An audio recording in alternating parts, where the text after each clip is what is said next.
여러분의 구독은 영상을 제작하는 데 큰 힘이 됩니다. 영상을 보시기 전에 구독과 좋아요 꼭 부탁드리겠습니다. 아울러 회원이 되시기를 원하시는 분들은 유튜브 채널 홈피 구독 옆에 있는 가입 버튼을 눌러주시기 바랍니다.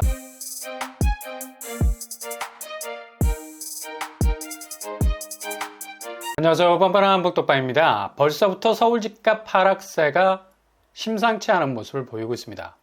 이제 다음 주면 9월로 접어드는 8월의 마지막 주간, 정말 9월부터 전혀 예상치 못한 악재들로 집값 추이는 상당히 휘청거릴 것으로 보입니다.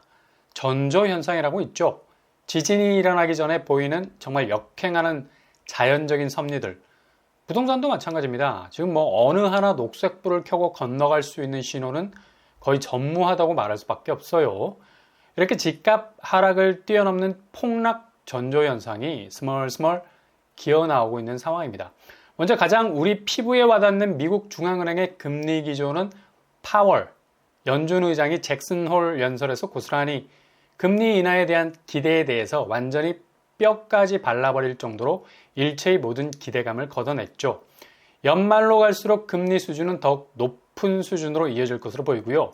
당연히 우리나라 금리는 바로바로 영향을 받습니다.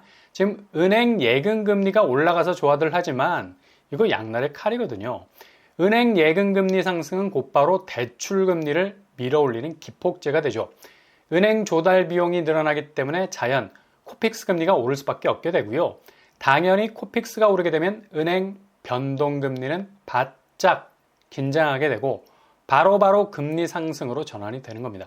그러니 은행 예금 금리 오르는 게 그리 썩 좋은 일은 아니라는 얘기죠. 다시 말해서 미국 기준금리 긴축이라는 드라이브에 맞물려서 국내 시중은행 주담대 금리는 그냥 올라갈 일만 남았다는 거죠. 이건 그대로 달러 강세로 이어지고 있고요. 달러의 강세를 미리 보여주는 달러 인덱스가 104선을 통과를 했습니다.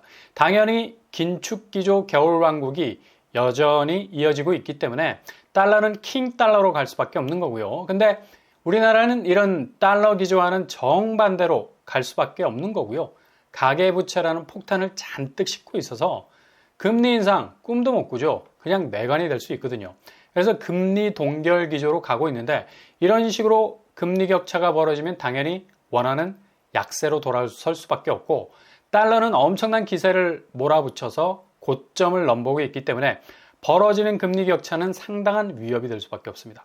결국 원화 가치는 대폭 하락할 것으로 보이는데 지금 외환 보유고로 최대한 방어를 한다 해도 굉장히 불리한 게임이 될 수밖에 없다는 얘기죠. 그리고 한 가지 더 악재가 터진 게 서부 텍사스 원유 가격의 강세입니다. 유가가 들썩이고 있어요. 기승전 제롬 파월이라고 미국의 디젤 가격 급등 소식은 바로 미국 연준의 긴축 방향과 연동이 되어 있는 건데요. 아니 미국 기름값이 뭐가 중요하겠습니까? 근데 이렇게 유가가 오르게 되면 당장 호주머니 사정이 팍팍해지죠. 물가 상승에 상당한 자극을 주게 됩니다. 기재부에서 이달 소비자 물가가 1년 전보다 3% 더 오를 가능성을 내다보고 있는데요. 이게 유가 급등과 직결이 되어 있습니다. 이렇게 어디에나 만만한 게 하나도 없죠. 근데 지금 우리나라 집값은 가장 호황기 때의 가격대로 신고가 운운하면서 로망을 배가시키는 반등의 대로망 시대를 읊고 있는데 아니 지금 태풍이 몰려오고 쓰나미가 몰려오고 있는데 봄날에 피크닉을 갈 생각을 하고 있다면 아찔하지 않습니까? 도대체 동서남북 둘러봐도 집값이 다시 오를 수 있는 디딤돌 어디 있습니까? 이건 죄다 걸림돌밖에 없는 거예요. 건설사들이 이 틈을 타서 분양가를 미친 듯이 올리고 있는 와중에 치명적인 사건 하나가 터졌죠. 바로 GS건설이 8개월 영업 정지를 먹었습니다. 이건 충격 그 자체를 봐야죠. 부실 시공에 대해서 국토부가 영업 정지라는 극약 처방을 내린 건데요. 지금 한창 최대 주가를 올리면서 잘 나가는 업체가 정말 제대로 한 방 먹게 된 겁니다. 다른 건설사들 움찔할 겁니다. 징계가 상당히 강펀치에 해당하거든요. 영업장이 영업을 못하게 된다는 건 그냥 공장 기계가 멈춰버린다는 건데 아마 이게 본보기 샘플일 것으로 보이고요. 아니 이런 징계도 중요하지만 지금 분양가를 급하게 컨트롤할 필요가 있는데요. 자고 일어나면 1억씩 오르는 분양가 잡지 못하면 정말 엄청난 청약 양극화가 발생, 실수요가 죄다 분양을 포기해야 하는 상황에 올 만큼 위기가 될 수도 있겠습니다. 온통 1주택 물고 있는 투기장으로 변할 수 있다는 거죠. 가뜩이나 대출 풀려서 가계부채 기하급수적으로 느는데 실수요자들에게 보다 저렴한 분양가로 분양하지 못하면 이게 그냥 뭐 그대로 엄청난 빚을 떠안고 뛰어드는 가계부채 대폭발의 리스크를 높일 수밖에 없는 거고요.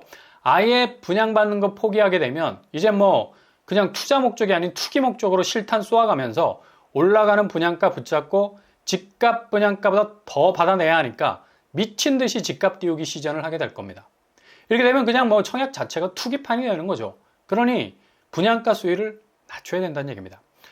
아마 뭐 벌써부터 매매 시장에서 지금 폭락거래 조짐이 나오는 것을 보면 분양가가 매매가 본격 하락세로 돌아서면 좀 진정이 될까요?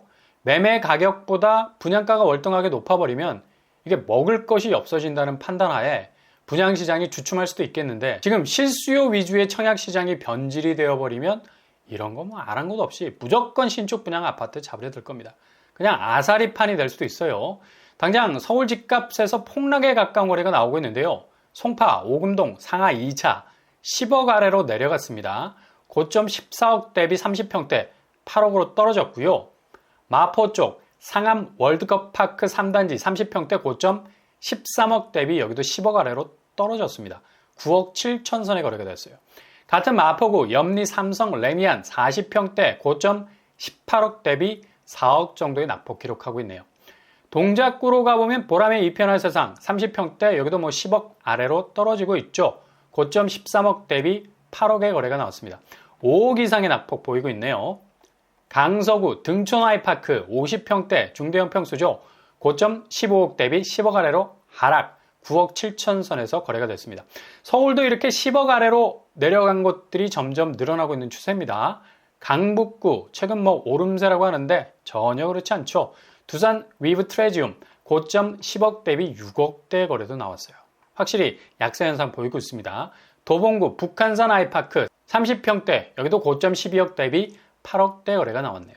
노도강은 하반기 들어서 상당한 약세로 돌아설 가능성 높겠습니다. 그러면 상급지 어떨까요? 잠실 트리지움 고점 24억 대비 30평대 20억의 거래. 아마 20억이 깨질 가능성 높아요. 근데 아직 갈 길이 멀었습니다. 그러나 상급지는 낙폭이 한 번에 훅 떨어지기 때문에 지켜봐야 할 것 같고요. 아크롤 리버파크 고점 46억 대비 30평대 38억의 거래. 매물은 이보다 더 떨어진 가격 36억에 나온 것도 있습니다. 아크롤 리버파크 거래를 주목할 필요가 있죠. 그리고 서울 집값의 풍향계 헬리오시티 매물이 엄청나게 쏟아지죠. 팔고 나가겠다는 집주인 수두룩 빽빽합니다. 거래가도 계속 내려가고 있고요. 분위기로 봐선 18억대 하락도 머지않아 보입니다. 그만큼 매물이 많아서 사려는 수요가 없으면 출혈 경쟁 당연히 일어나겠죠. 이렇게 지금 벌써부터 폭락의 조짐들이 보이는 거래가 터져 나오고 있습니다. 하반기 집값 추이가 정말 큰 변화가 올 것 같습니다.